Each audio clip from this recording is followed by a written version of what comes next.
Saudara dan saudari terkasih, Injil kita pada hari ini diambil dari Injil Markus bab 7 ayat 24 sampai 30. Pada waktu itu Yesus meninggalkan daerah Galilea dan berangkat ke daerah Tirus. Ia masuk ke sebuah rumah dan tidak mau bahwa ada orang yang mengetahuinya. Tetapi kedatangannya tidak dapat dirahasiakan. Malah di situ ada seorang ibu yang anak perempuannya kerasukan roh jahat. Begitu mendengar tentang Yesus, ibu itu datang dan tersungkur di depan kakinya. Ibu itu seorang Yunani berkebangsaan Siro-Fenisia. Ia mohon kepada Yesus supaya mengusir setan dari anaknya. Yesus selalu berkata kepadanya, "Biarlah anak-anak kenyang dahulu. Tidak patut mengambil roti yang disediakan bagi anak-anak dan melemparkannya kepada anjing." Tetapi ibu itu menjawab, "Benar Tuhan. Tetapi anjing di bawah meja pun makan remah-remah yang dijatuhkan anak-anak." Lalu Yesus berkata kepada ibu itu, "Karena kata-katamu itu, pulanglah, sebab setan itu sudah keluar dari anakmu." Ibu itu pulang ke rumah dan mendapati anaknya terbaring di tempat tidur, sedang setan itu sudah keluar. Demikianlah sabda Tuhan.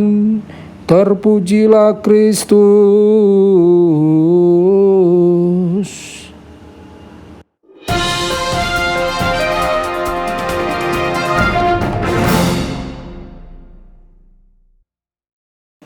Saudara dan saudari terkasih dimanapun Anda berada, jumpa lagi dengan saya Romo Tedens dalam saluran Warta Kabar Sukacita.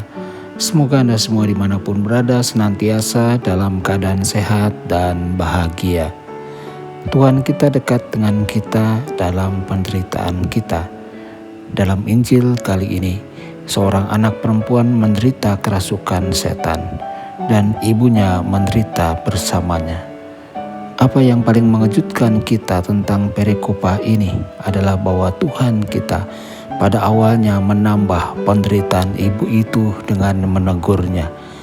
Kelihatannya sangat tidak manusiawi, begitu asing bagi orang yang lemah lembut dan rendah hati.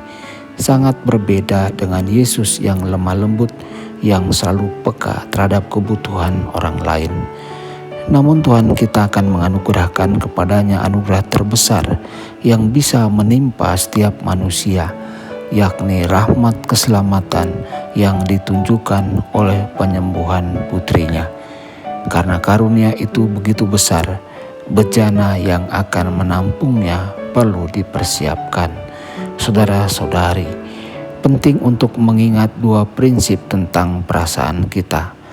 Pertama, kita tidak boleh memperlakukan perasaan kita seolah-olah perasaan itu adalah kompas yang sempurna bagi kehidupan rohani kita.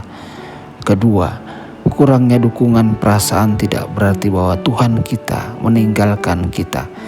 Kita dapat dengan mudah melupakan kedua prinsip ini dan secara membabi buta mengikuti perasaan, bujukan, dan rayuan kita. Kita dapat keliru mengacaukan perasaan dengan iman. Wanita beriman dalam Injil kali ini dengan indah menunjukkan sikap yang harus kita pertahankan. Teladannya tentang kerendahan hati dalam menghadapi teguran Yesus yang tampaknya bermusuhan benar-benar mengejutkan kita.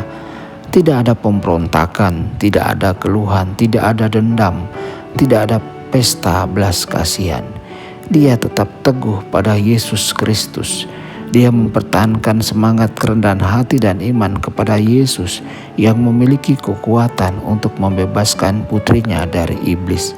Saudara-saudari, apakah kita mampu bertahan dalam doa bahkan ketika tampaknya Tuhan kita menutup telinga? Andai saja kita bisa belajar dari teladannya, kita perlu merenungkan cara-cara misterius dan bijaksana dari Tuhan kita ketika kita menderita karena tegurannya. Kita harus berpegang teguh pada kerendahan hati dan sadar bahwa kita adalah makhluk yang selalu dikasihi oleh Tuhan Yesus, Gembala kita yang baik. Dia berjanji tidak akan meninggalkan kita sebagai yatim piatu. Tuhan Yesus memberkati dan menyertai Anda semua. Sabda Allah adalah kebenaran, sabda Allah adalah kehidupan. Mari kita mencintainya, mari kita menghayatinya. Ya Tuhan yang ku muliakan, sabdamu angkat rasa